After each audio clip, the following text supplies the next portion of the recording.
Thank you so much for inviting me. Thank you for that exclusive introduction. At the point I was thinking whether you are talking about some of that person.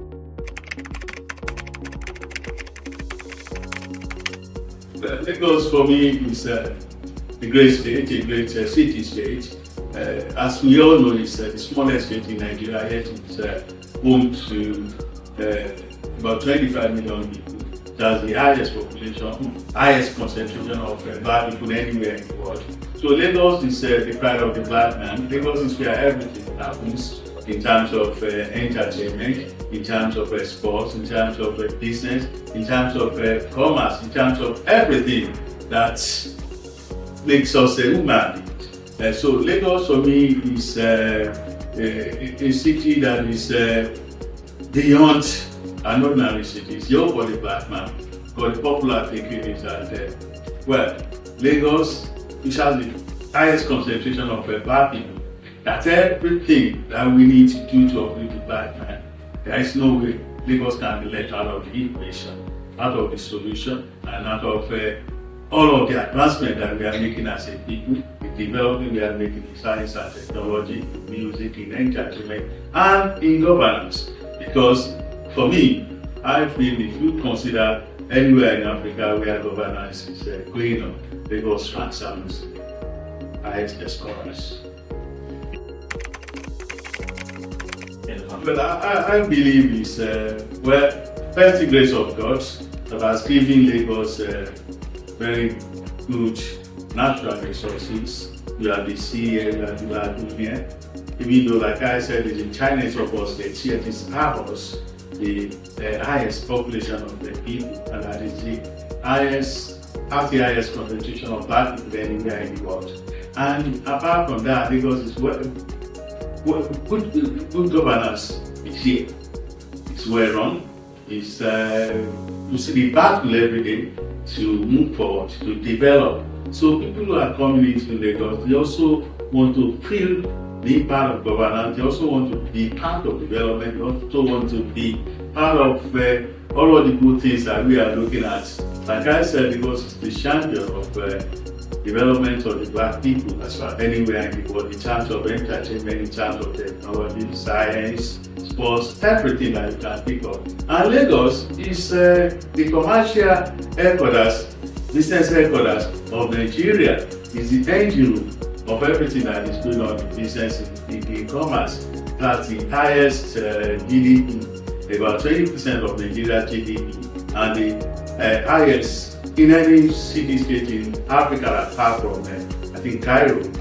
So which means Lagos number 2. So if you are part of this, if you look at business, you look at development, you look at even politics, you want to be part of it. So Lagos is where everything is happening. That is why we have people trying to come to Lagos, which they see as their own Canaan that is playing milk and honey, as their own green pasture which they can come into. Lagos is a place that holds promises of everyone. It's a place where the son of nobody can come and become somebody whose story everybody is talking about every day. And there are so many examples all over the place. People telling their own Lagos story, who came into Lagos with money that was lent to them by their uncle, and today they are owners of very big businesses, they are owners of property. And if you talk about anything business, I think Lagos is headquarters anywhere in Africa. There's no city like Lagos. Well, it's a lot. If you see that Lagos, which I said has the highest population, as you have moved from the office to this place now, it's very easy for you to calculate the number of minutes that will take you from your station to get to our office here. If you want to go to Lagos Island from here, it's easy for you to start a guess on when you are going to get there. All these are things that technology has enabled us to give to our people. And these are things that the Ministry of Information has people at the gap, things that can affect our lives. There are things that the Ministry of Information is helping to push. People don't have to panic when they hear of the rumors that are so rampant nowadays in the age of technology, not because of all the things that Ministry of Information is doing. Go online, once the ministry has not said it, do not believe that it is true.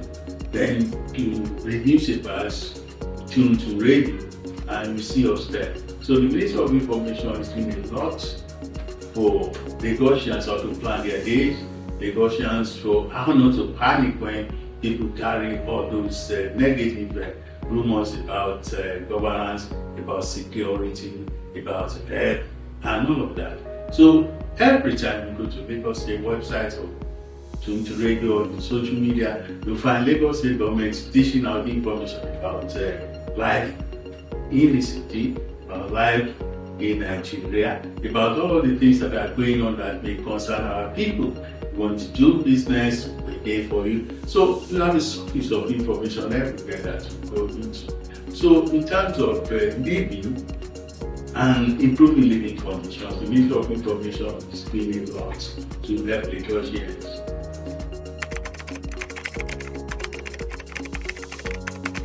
So for us, there are so many avenues.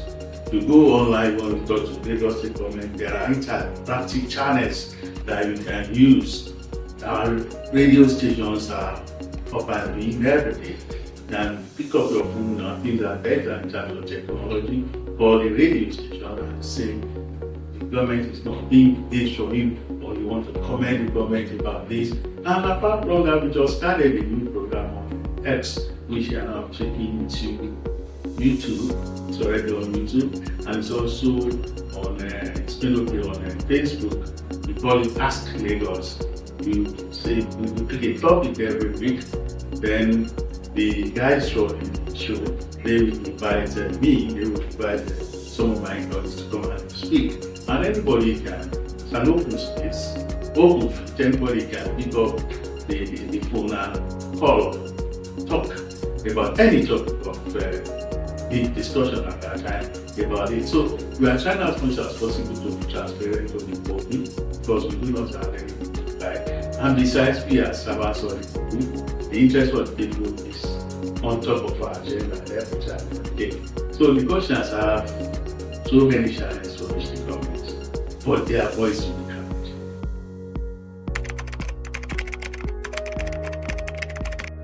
Yeah, there are so many things. My advice is that when people say such things, you don't even need to come to our offices. You just go online, you find telephone numbers, you find email addresses that you can contact to get all those benefits that you are talking about. Eko, for example, and it has its own identity. People know that, hey, it's a Lagos State government, they know that something that has to do with that. So I'm surprised that people will say that. Some people will say they don't know about it. The kind of publicity, advocacy that has gone to push Eko, for example. But it's very simple.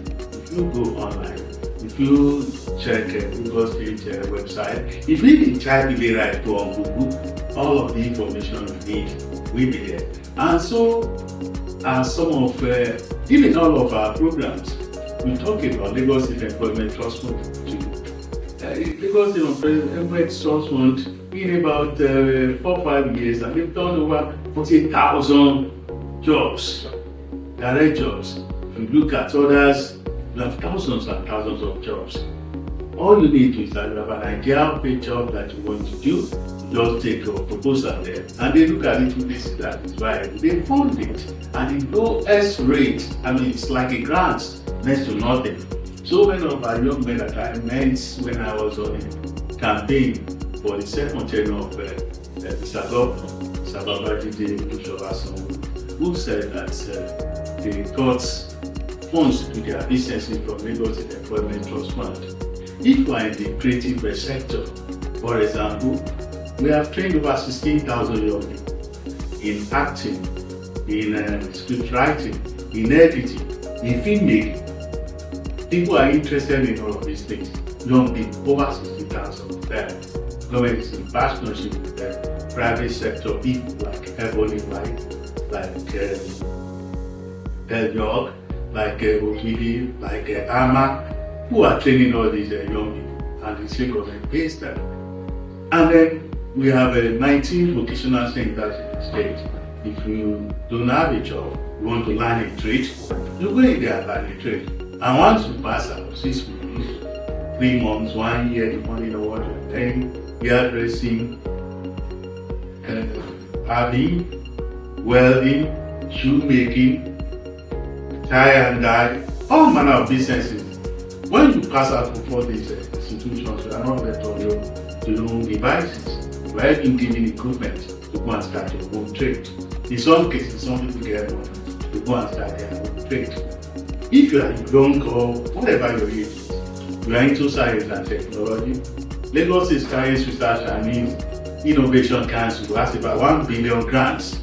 You don't pay back once you are sure of your innovation. You go and meet them, you apply. It's a fund run by eminent Nigerians. They give you the grant, and so many of our science and technology people in that ecosystem, they are doing very well today. Some of the unicorn companies that have come out of Nigeria, they have been beneficiaries of these funds that we are talking about. They have won awards in Dubai, in UK. And young people, recently one of our young people here in Lagos won the UK Cyber Personality of the Year. He's the chairman of the Lagos State Cyber Security Advisory Council. Brennan is his name. And so many other people like that. So in science and technology, the government is doing a lot, and people have access to all these funds. In the creative sector, people are being trained free of charge on how to act, how to write scripts, how to do filmmaking generally, acting, and all that. In sports, we are doing about 8 stadium at the same time for our young people, because it's known as the sports city. Most of the guys who are traveling abroad are their roots in Lagos. They got their sporting too in Lagos. So Lagos is home for sports people. We are developing so many young people free of charge for export to some other places. In the last festival, National Sport Festival in Ogun State, so many young people left Lagos to play for some other states, and it's being banded all over the place that Lagos State will get the second team. So there are so many things that people can benefit from. The energy of the city itself is one that is incredible. There's not a place like Lagos in the world. So all of these things in business, in sports, in entertainment, in science and technology, are things that people can benefit from. And if you are ordinary trader, recently the Lagos State government gave 50,000 each to 50 traders from each of the local governments. And we have a program with Access Bank under which people can get grants to do their businesses. So I think there are so many opportunities. We just need to explore. Go to the Lagos State website, make a call, check on your phone what is going on, and you see all this information there.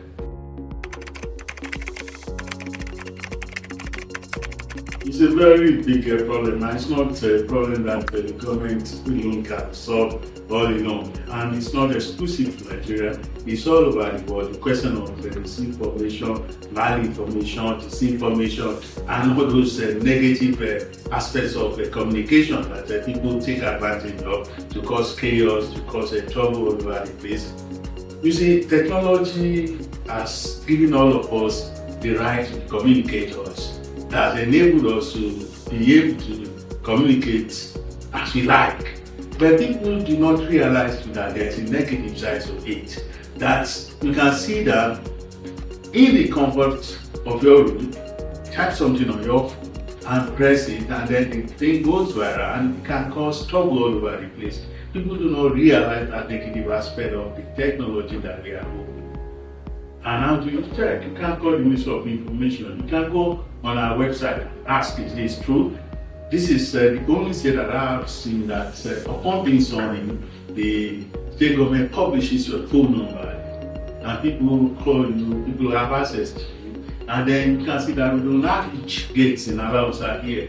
People are free to call you to make inquiries about whatever they want. So it's also like that, and then my own advice, we will continue to do advocacy that people should watch out for fake news, for misinformation, malinformation, and disinformation that people use to cause confusion all over the place. We will continue to do the advocacy, and we will continue to tell people what to do.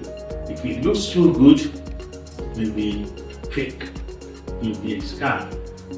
But that's another level of education for our people about how to escape the scammers and how to disallow people from sending you into any panic mode at any point in time over any situation whatsoever. There are people who have said that government is giving out less amount of money, the government is saving money, we should fill it for all of such things. I mean, we tell them once it's, you look at it and you know that it could be fake. And once you have any doubts, forget about it. Get in touch with the authorities. And it's very easy to get in touch about this. You make calls, people take your calls and reply you. You can do email, you can do WhatsApp messages, our numbers are all right. And you can walk in here into the Ministry of Information and seek information.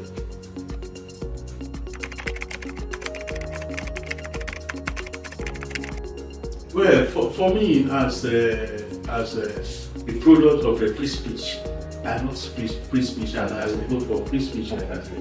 But then there is no right that is unlimited, that goes on ad infinitum, that has no regulation, no limit. You look at societies that have social media use and have tried to regulate it, and you wonder whether that is the kind of company Nigeria should keep. But then you look at the way our people exploit the social media to cause chaos, to cause havoc, to malign people, to lie, and to generally push disinformation.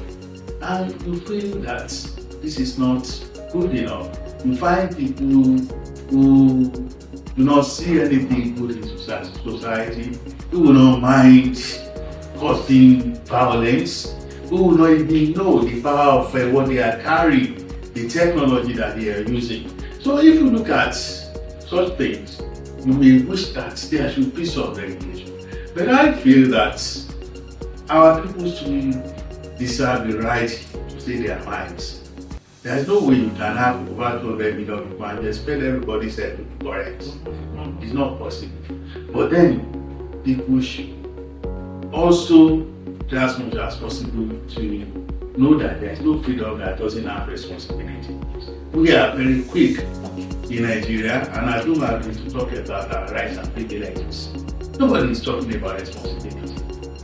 If you have a telephone that you know that you can press it, and the information you are sending out can go all over the world within seconds, you should also be responsible in using that kind of technology, in using that kind of a tool, knowing that it's a two-edged sword. If you use it very well, it can promote you, it can develop you, it can bring good things. But if you misuse it, it can hurt you. Well, I feel that the most challenging thing is you do a lot of things, you exploit so many channels, you let people know what the government is doing, and yet you see people who say that they do not know. So you begin to talk about the level of ignorance, and that people, what is the matter, what is the cause? You see that people don't read newspapers anymore. If they don't read newspapers anymore, they don't watch television. They don't watch television about radio. They don't listen to radio about the phones that they are carrying. What are they doing with it? Then how about the grassroots government, the local governments who are really doing a lot if you talk about using infantrymen, people moving from one house to another, telling people about how to tackle health challenges, telling people about how to get government services, telling people about what to do when they are confronted with a situation. Yet to find people who will say they still don't know.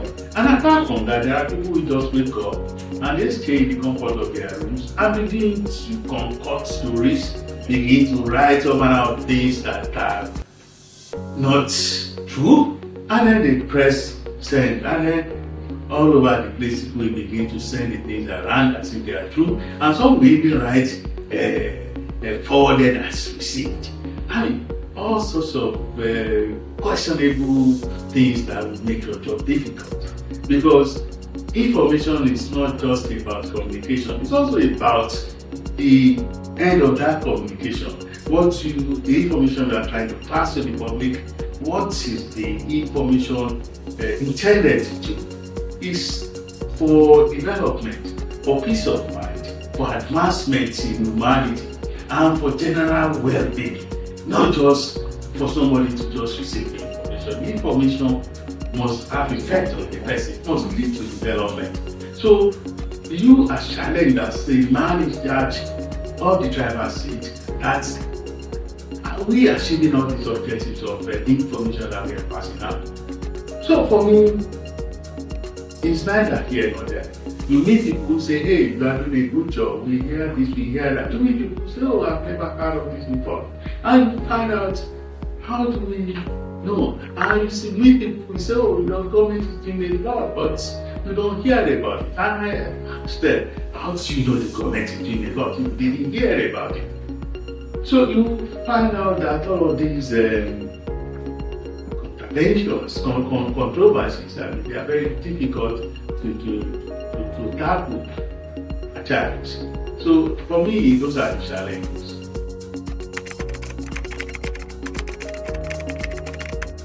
Well, I would like to first thank the Ministry of Patience for being so assistant in the development of Lagos, and for having confidence in the administration of Mr. Babajide Olúṣọlá Sanwo-Olu and Dr. Kade Obafemi Hamzat, and for giving them the opportunity to do what they are doing in Lagos in terms of development, rural development, in terms of infrastructure, in terms of ideology, in terms of caring for all our people, the young people, people living with disability, the old people, and everybody, and to realize that it's all about them, it's for them, it is just them. We are planning and we are executing a human-centric development agenda in Lagos, and we will continue to do this by to plan them and to urge them to continue to support the government in every way.